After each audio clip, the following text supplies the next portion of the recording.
Hi everyone, here's Olga and blockchain value. We have an exciting conversation today. It's a continuation of our conversation about NFTs. We now had a number of conversations. NFTs are a very broad category. Their ability to change our business models, our community, our society are still being developed and explored. And today's conversation will do exactly that. We will focus on the possibilities and how they will change the way we live our lives. Every guest I have on this blockchain value is an opportunity for all of us to learn. If you know somebody who would be a fantastic guest from whom we can learn collectively, definitely let me know. I would love this person to be part of our conversation. And with that in mind, I will say welcome to Kadeem, welcome to my show, and please introduce Hi. yourself. Hi. So I'm Kadeem Clarke. I'm head of labs at Momentum Six. We're a value add focused VC fund within the crypto space. We've invested in over 150 projects within the crypto space within the past 2.5 years. I guess to give a little bit of background to myself, I started in the crypto space full time back in 2018. I started at a VC fund named A Decimal Capital, based on the West Coast in SF. I was there for just about a year and a half, where I was the investment manager, and I invested in a few projects within the crypto space there. And then after I left there, I was a freelancer for 2 years, where I helped tech companies, but also restaurants too, with all of their digital growth needs. And now I am head of labs at M6, where I head our research team, where we create content about different crypto topics overall. Oh, I love it. So 2018 was a pivotal year. You decided to be part of this thing called crypto and blockchain and all this stuff that is exciting, still unfolding, and you having a front row seat and helping this amazing space, 150 projects. That's a lot of projects. Yeah. What were you doing before 2018? How did Kadeem wake up in 2018 and decide to be part Yeah. of this crypto journey? So I actually began to invest back in 2015 when I was back in college. So me and my friends went to go out to the club. So we were buying fake IDs, and we had to use crypto to buy them.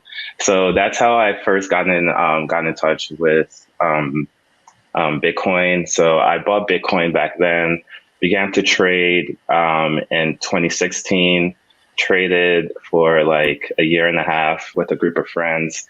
And then I also worked for a few startups within the crypto space when I was back in college.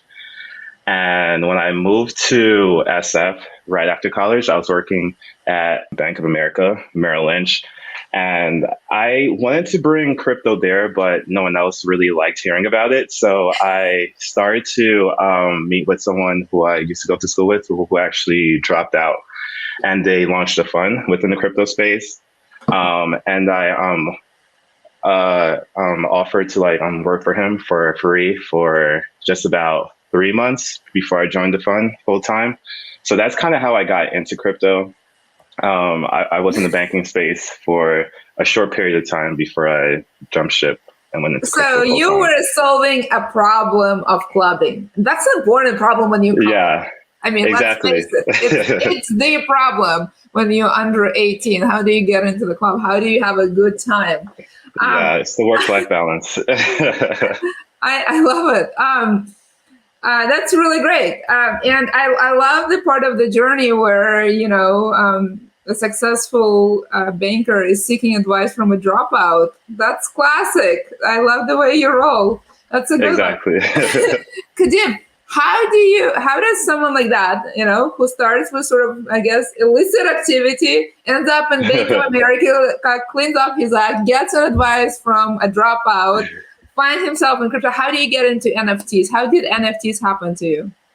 So NFTs happened to me when I took a break from crypto. So when I was a freelancer, I was working with like a bunch of companies outside the crypto space, and NFTs ended up coming up again.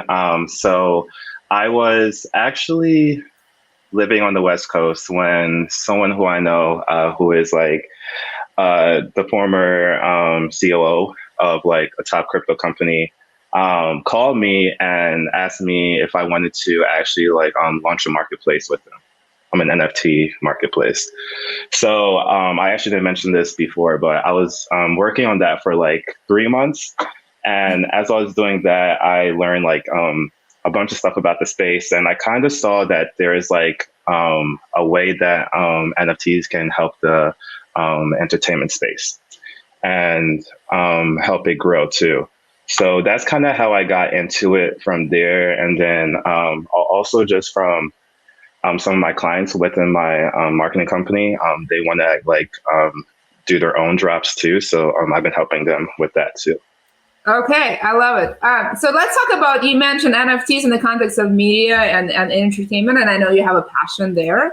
So what are some use cases of NFTs in media and entertainment? Right. I think it has use cases in a few areas. So for one, I would say it's in the funding of the project. So from like large projects like a film or a show, whereas people can use NFTs to like help them raise funds for it through a crowdfunding campaign. Then there's also the use case of them when it comes to distributing the content too. So I think, for instance, let's say for songs now, like people can actually purchase the rights to the song using the NFT. And then another use case is for also for creators in terms of building like a community and a fan club too. So I think like those are like the three main uses of it right now.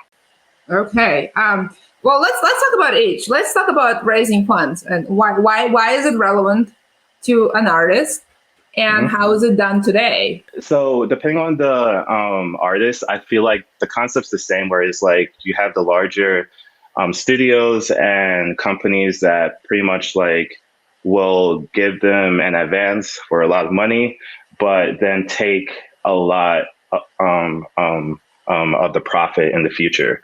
They so take pretty a much big cut. a huge cut, pretty much most of it, right? So the thing with this is, as more and more people have seen this, you've seen more and more singers and songwriters going independent, so that they don't have to have their profit taken from them. So with that being said, it's also hard for them to raise funds from their fans.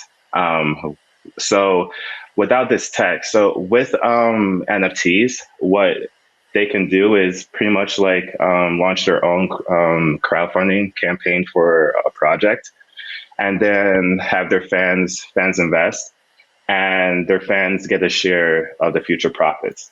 And that share of the profits won't be as big. So the fans are actually part of the success. Exactly. So we're going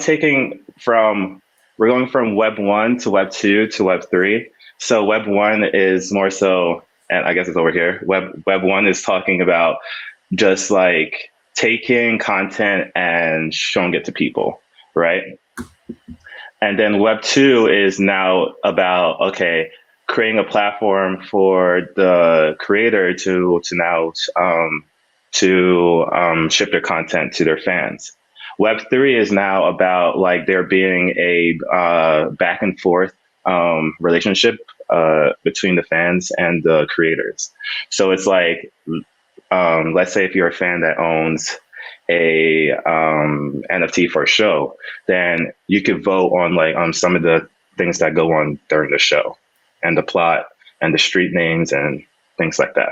So you're part of the journey. Okay. The second thing you mentioned was, so this is very interesting. And the second thing you mentioned is distributing content. How can NFT help that distribution of a content? So now we have this relationship between the creator and the audience, where the audience is part of the journey. They are effectively investors in the success of this, of the creator.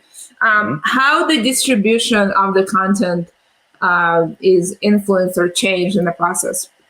Yeah, definitely. So I guess looking at companies like Spotify, and I'm forgetting which company recently said that they're going to go over to NFTs. LimeWire is actually.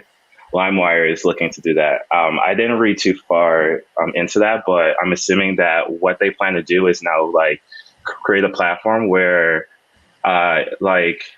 in order to like play a song, then you need to like own that NFT for the song, but also you could gain access to your content too using NFTs. So one thing that you could do is like have a exclusive fan club and a place where your fans can go and access your songs and your content too.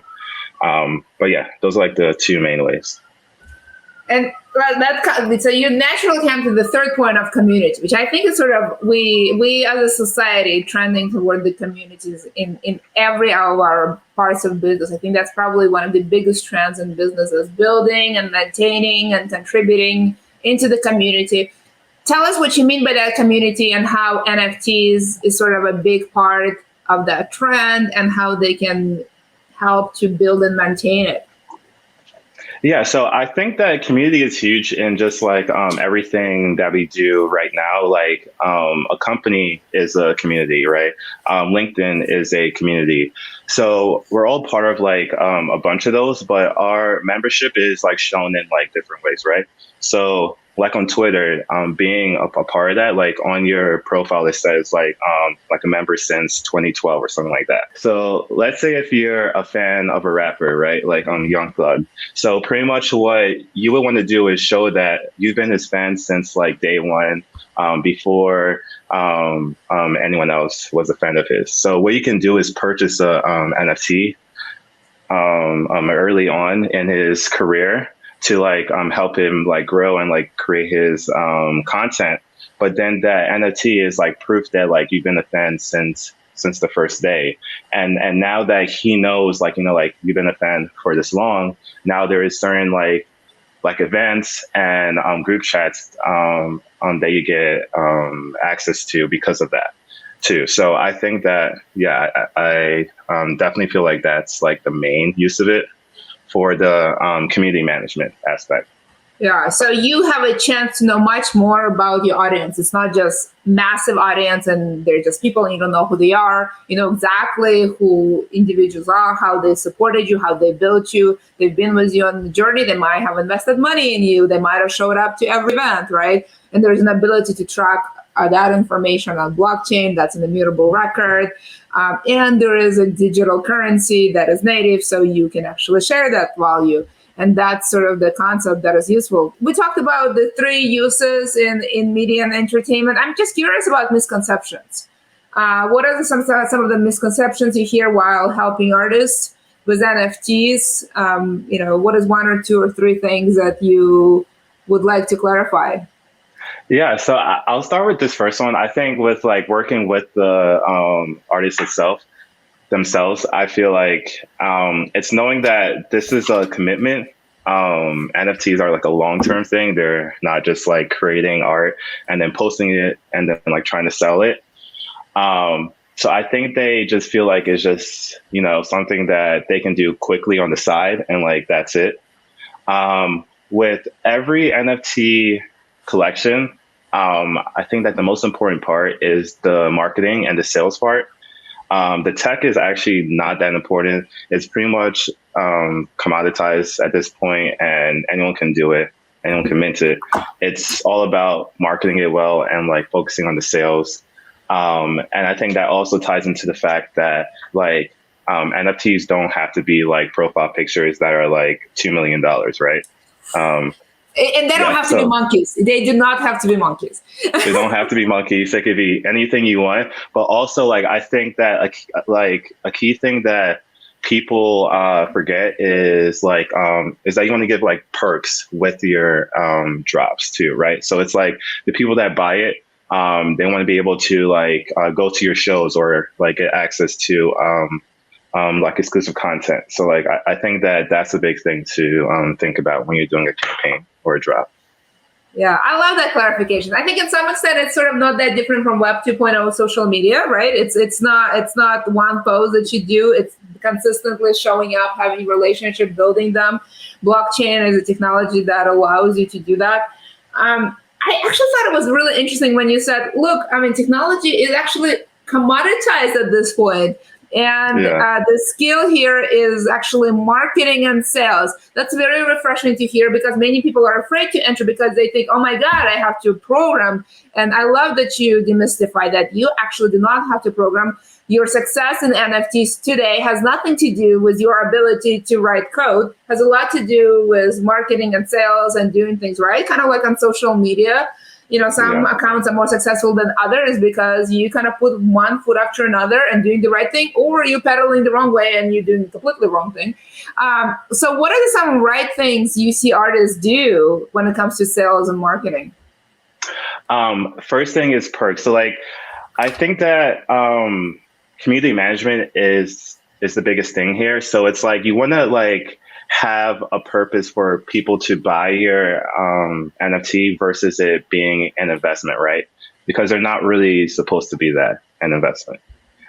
So you have to think about why do people want to join your community, which is why they purchase your NFT. And that sets the value to it too. So I think like perks is like the biggest thing. So like what perks do they have if they own it? I think that's the first thing to consider. The second thing, I think it's about thinking about how can people show it off, right? So like people will like collect things and partially because they want to show it off. So it's like, is your NFT something that people can show on their social media or like show on their um, like in a picture frame, anything that it might be.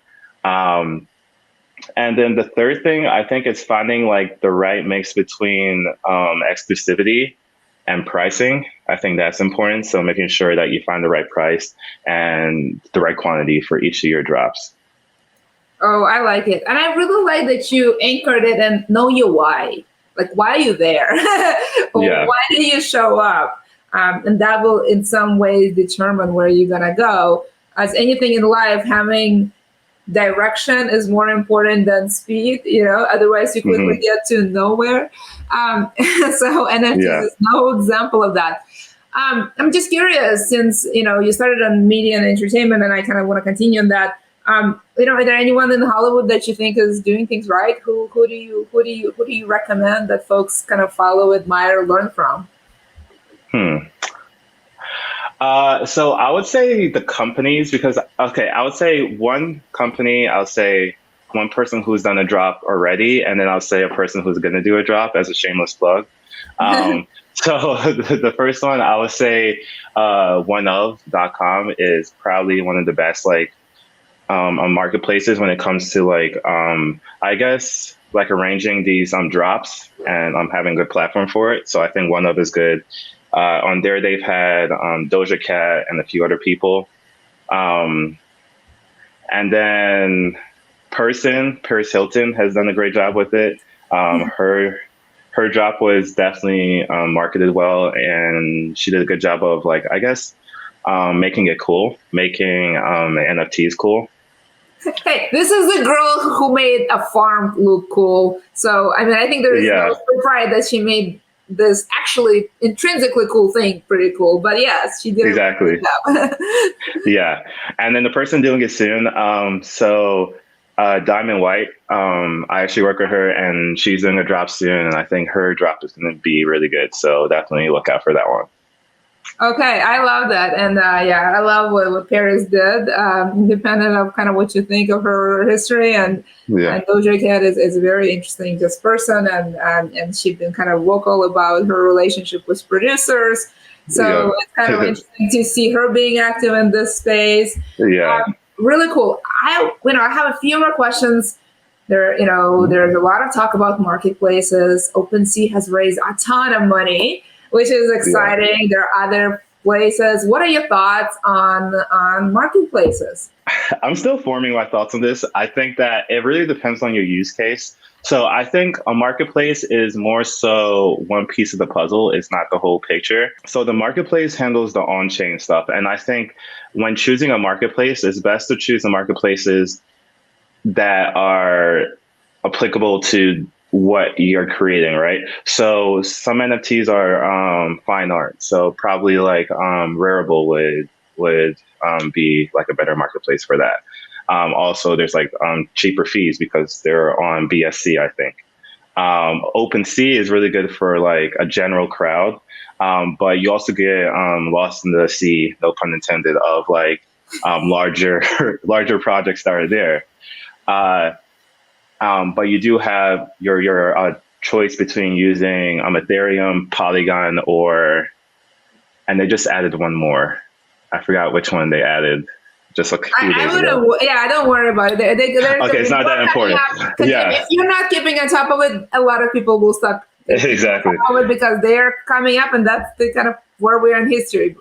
Yeah, so I would just choose the marketplaces based on your use, and also like you want to think about the person buying it. Like, who are they? Are they skilled enough to use the marketplace that you're listing on? So like those are the main things to consider when looking at marketplaces. But they're just a window to the blockchain, by the way. So it's like the marketplace is like what you use to like buy things, but it's built on top of the blockchain. So your NFT can be listed on multiple marketplaces at the same time, with them all showing the same stuff in terms of bids and like sales and things like that.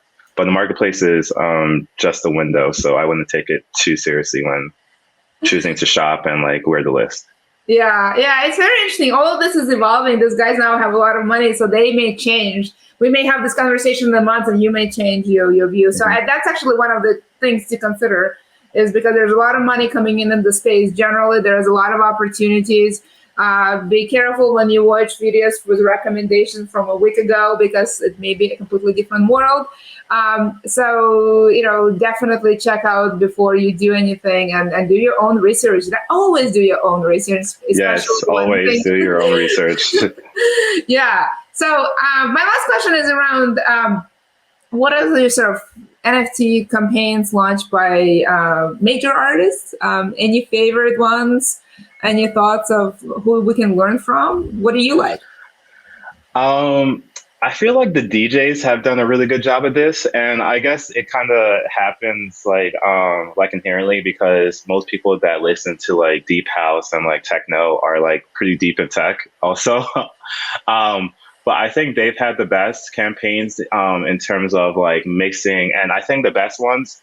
When I look at the best ones, I'm looking from the user perspective, but from the seller side, most of them are most of the DJs sold out completely all their campaigns, but I think it's pretty cool. Like some of the perks, like you get like an exclusively signed vinyl, or you could get like a shirt or access to a show, VIP seats, anything like that. So I definitely think that the DJs did a pretty good job of it.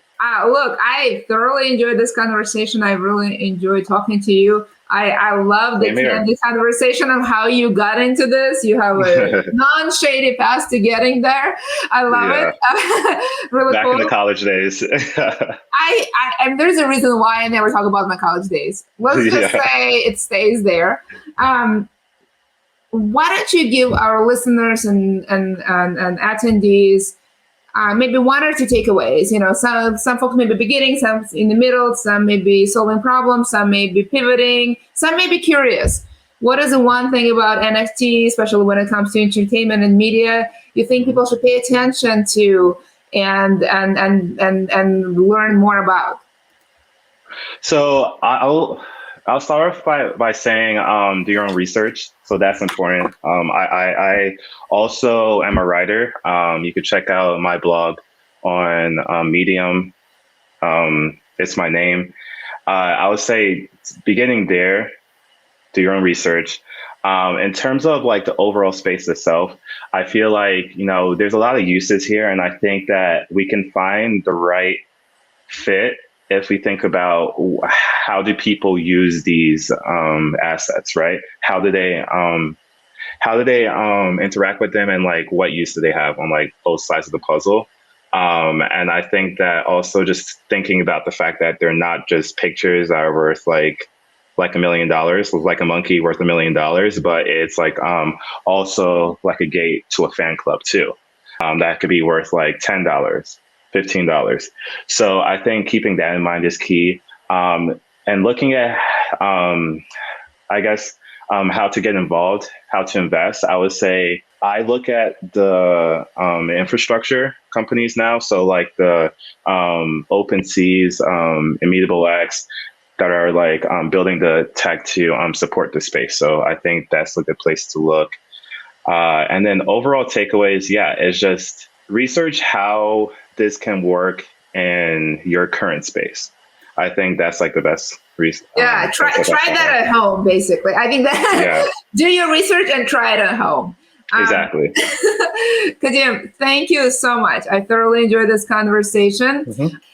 Definitely do your research. Definitely try this at home, because this is how we learn when we build this tech, this communities, and learn. We can learn together.